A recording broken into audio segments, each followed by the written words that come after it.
enkran hema bi akasa se afahye bi aduru so ne nikwan so nipa bi aye dede na kwan a hema afa so kan no ebi se wankasa yi ebi se ne kwan so ano yengo tie video no ba na oba hema nsem no ye kan se nkranfo nyina mo bete no mo hemo so yi na ne yanko yi wo muso ya hwese benya futu sem kakra bi a de ama oba hema na afi yetimi akon nkran hema bi agasa de abona duru so bia wona afahye se de osidi no untimi etu nkran yentie mra sisi ya wasu untimi etu nkran yentie mra sisi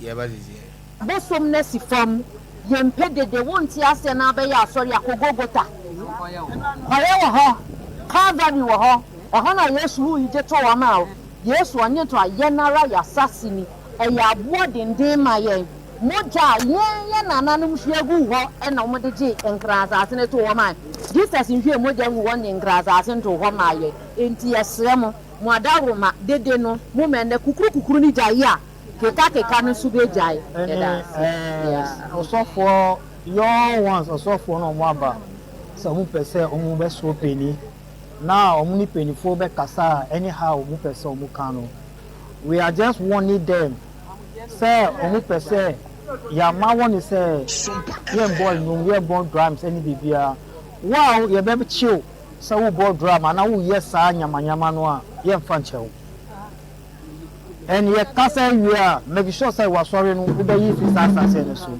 fa manyaba yempedede ya bosom na si fam yempedede wonti ase na be ya sorry akogogota hore wo ho Calvary wo ho eho na Yesu hu ije to wa ma o Yesu onye to ayenara ya sasini ya abo denden ma ye moja ye nananum hwegu ho e na mo de je enkrasa ase ne to wa ma Jesus nhwe moja nwu won enkrasa ase to ho ma ye enti yesre mo adaroma dede no mo menne kukuru ni jaye a keka no su be jaye osofo your ones osofo no mo aba so mo pese omo be so peni na omo ni peni fo be kasa anyhow mo pese omo kanu we are just warning them say omo pese ya ma won say yen boy no we born drums any bibia wow ye be chill so we born drum and now yes nyama no a ye mfa nchew and ye kasa we are make sure say we sorry no we be yi fi sasa say no so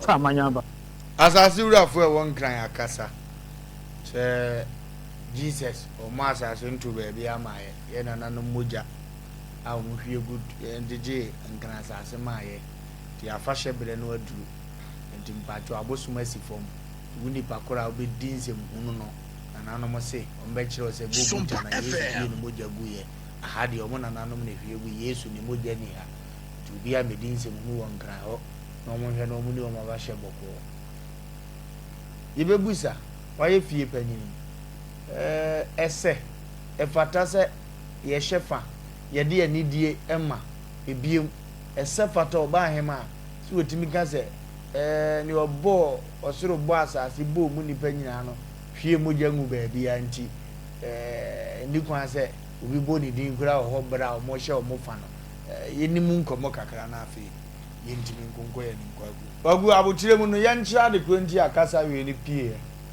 oba hema nkasa yi hema sebeta frache de watra ko na so de kaye pe bia nipa nim kasa pa ye nananom ahemfo o de kasa to fom na ahwepe na wo kra me watim so wadum ja bia ba na na ebufo ni firi baabi efiri nyane se fire oja so for your own boy fresh boy your think me we ma ya and then nyame ahire omo nso so omo de concert afre ya wo tu omo fa no mbo ofu bia na di we ba oye ni nyame djuma kama yesi ma me bi oye so travel ne wan case bi ma me ne se fire oja agu ne ho fi o de koto na hema no manim e ma ahya mundi mu nyina mu ahya abeka se fire oja ya asori a yensere no nti enum so ye ponte no hema bi mu fira brochire bedi ne hene ne so ben kran ahema afo no e no so no otua nti udim se mpanimfo ne ninim no e mo no so atima kasa fire oja se ka ye bo no wanye ntum according to said yam komo na iko no sa pepepe na tie dia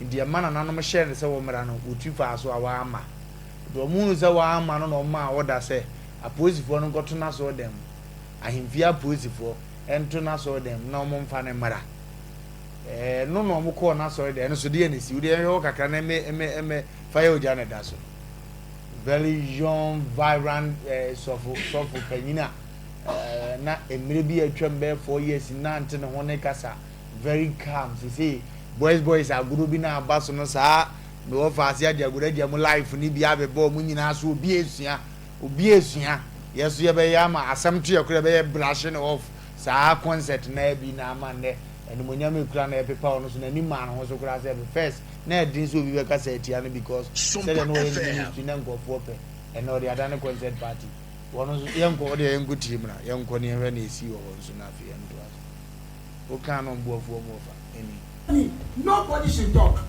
Just record everything. That's what I mean. Please, may I know the reason why you need me? From where? Now are we? Now you they need me. Okay.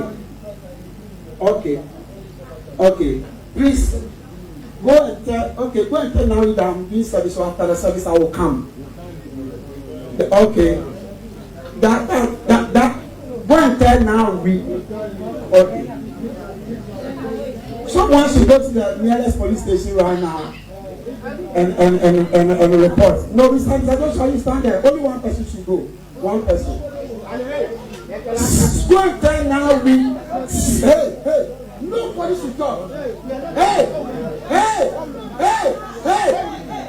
Nobody should talk. Hey, gentlemen. Hey.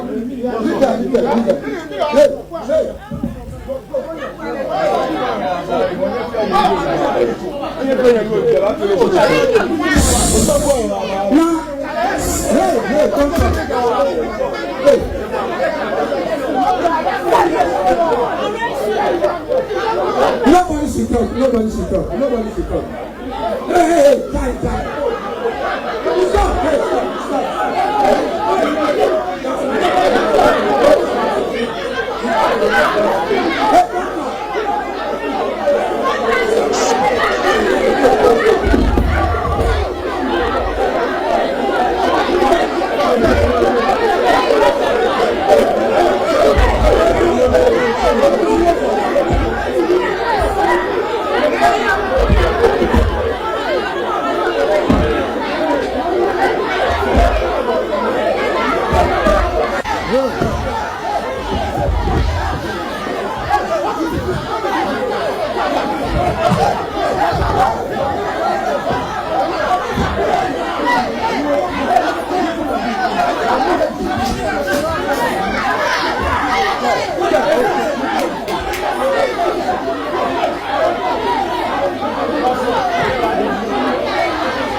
This is not the right thing to do. That's on the police. You have to prove your ID. Simple. Ada Yesu beba bete bobole bobo. Se usro. Ada rade beba bete bobole bobo. Obeko no obi tutu benken. Obeti bobole bobo. Beba no obi wikobi. Obeti bobole bobo. Beba no obi ti ejanan so obeti bobole bobo. Se usro. Ada Yesu beba beti bobole bobo. Asem kese sinkramem ena asanteman mu ye kankakra. Kwaku asem ye sitre. Na ye wure ehye ne fa. Ena nka mistake bi say ba ya. Ka obete Ghana ha. Ti yeso sino yonko otawo. Ye wura o bode obesie ne maame. O ka so obi ana.